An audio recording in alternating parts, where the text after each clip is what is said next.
অবশেষে আজ চালু হয়ে গেল অন্নপূর্ণা ভান্ডার প্রকল্পের এডিট করার অপশন। যাদের আবেদন ইতিমধ্যে বাতিল বা অ্যাপ্লিকেশন রিজেক্টেড দেখাচ্ছিল, তারা কিভাবে তাদের ফ্যামিলি ডাটা কারেকশন করবেন বা এডিট করবেন।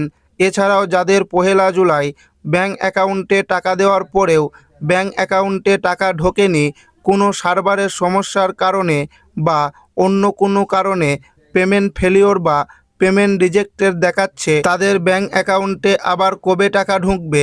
এর পাশাপাশি যাদের অ্যাপ্লিকেশন রিজেক্টেড দেখাচ্ছিল, বর্তমানে সেটা আন্ডার ইনকোয়ারি অথবা পুনরায় যাচাইকরণ অপেক্ষা দেখাচ্ছে, তাদের ব্যাঙ্ক অ্যাকাউন্টে টাকা কবে ঢুকবে সেই নিয়ে মুখ্যমন্ত্রীর তরফ থেকে বিরাট বড় ঘোষণা করেছে।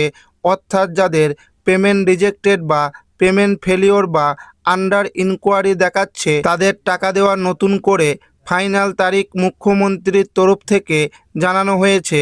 তাই তাদের ব্যাঙ্ক অ্যাকাউন্টে টাকা কবে ঢুকবে এবং যাদের ইতিমধ্যেই অ্যাপ্লিকেশন রিজেক্টেড দেখাচ্ছে, তারা কিভাবে তাদের ফ্যামিলি ডাটা কারেকশন বা এডিট করবেন, সমস্ত কিছু জানিয়ে দেব আজকের এই ভিডিওটিতে এবং আপনাদেরকে প্রমাণ সমেত দেখাবো। তাই ভিডিওটি প্রথম থেকে শেষ পর্যন্ত দেখবেন এবং আপনি কোন জেলা থেকে দেখছেন অবশ্যই কমেন্টে লিখে জানাবেন। অন্নপূর্ণা যোজনায় বাকি মহিলাদের 3,000 টাকা কবে ঢুকবে, আন্ডার ইনকোয়ারির মহিলারা কি টাকা পাবে এবং কবে পাবে। 12 জুলাইয়ের ডেডলাইন বেঁধে দিয়েছে সরকার। এর আগে গত 4 জুলাই উচ্চ পর্যায়ের বৈঠক করেন রাজ্যের মুখ্য সচিব মনোজ কুমার আগরওয়াল। সেখানে ঠিক হয়েছে 12 জুলাইয়ের মধ্যে অন্নপূর্ণা যোজনার সমস্ত ভেরিফিকেশন শেষ করে ফেলা হবে।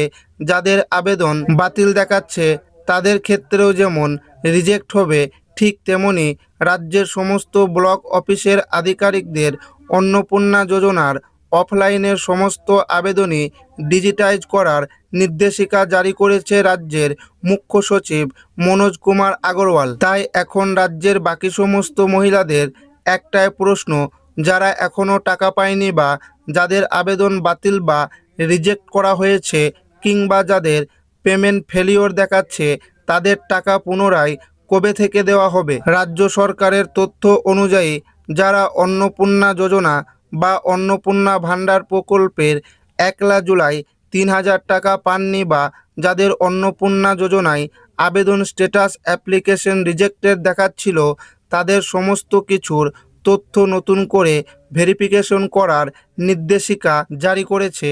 তাদের তথ্য বা ডকুমেন্ট বাড়ি বাড়ি গিয়ে যাচাই ভেরিফিকেশন করা হচ্ছে কিংবা ব্লকের আধিকারিকদের তরফ থেকে ফোন করে ডেকে তাদের নতুন করে তথ্য ভেরিফিকেশন করা হচ্ছে। আগামী 12 জুলাইয়ের মধ্যে শেষ হওয়ার কথা। এছাড়াও সমস্ত অনলাইন ফর্ম ডিজিটাইজ 15 জুলাই মধ্যে করার নির্দেশ দিয়েছে। যারা এখনও পর্যন্ত টাকা পায়নি তাদের যাচাই প্রক্রিয়া সম্পূর্ণ হওয়ার পর এবং বাকি সমস্ত অনলাইন ফর্ম অফলাইন আপলোড করার পরেই সমস্ত যোগ্য মহিলাদের আগামী 20 জুলাই পর থেকে টাকা শুরু করবে বলে খবর। এছাড়াও যাদের স্ট্যাটাস আন্ডার ইনকোয়ারি বা আন্ডার প্রসেস দেখাচ্ছে কিংবা পেমেন্ট রিজেক্টেড দেখাচ্ছে, তাদের চিন্তার কোনো কারণ নেই। যোগ্য বিবেচিত হলে বকেয়া টাকাসহ পরবর্তী কিস্তির টাকা সরাসরি আপনার অ্যাকাউন্টে 3,000 টাকা জমা হবে।